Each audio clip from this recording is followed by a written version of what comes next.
সুপারি পাচার চক্রের কিংপিন গ্রেপ্তার। তৃণমূল ঘনিষ্ঠ শিল্পপতি ধীরাজ ঘোষ গ্রেপ্তার হতেই শোরগোল। বৈধ নথি ছাড়া নেপালের সুপারি পাচার কাণ্ডে গ্রেপ্তার ব্যবসায়ী।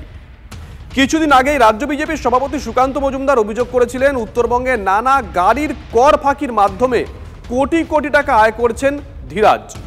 স্ত্রী রাজ্যে জিএসটির বড় অফিসার হওয়ার সুবাদে ধীরাজের উত্তরবঙ্গে কর ফাঁকির এই কারবার সাধারণের চোখে ধুলো দেওয়ার জন্যই এই গ্রেপ্তারি কিনা তা নিয়েও প্রশ্ন তুলেছেন সুকান্ত মজুমদার।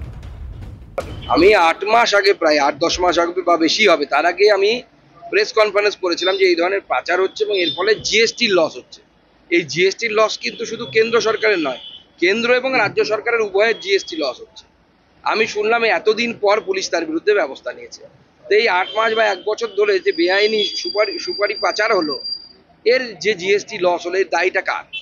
এবং তাকে অ্যারেস্ট করে আদৌ কি ইডি সিবিআই ধরতে আসবে এই ধরনের আগাম কোনো সূচনা ছিল কিনা পুলিশের কাছে, সেই জন্য তাকে ধরে ওই বারিক বিশ্বাসের মতো প্রোটেকশন দেওয়া হলো কিনা সেটাও বোঝা যাচ্ছে না। সময় এলে বোঝা যাবে। যদি সে তাড়াতাড়ি ছাড়া পেয়ে যায় তাহলে বুঝবো যে চোখে ধুলো দেওয়ার জন্য বা মানুষকে বোকা বানানোর জন্য মুখ্যমন্ত্রীর নির্দেশে এটা হয়েছে।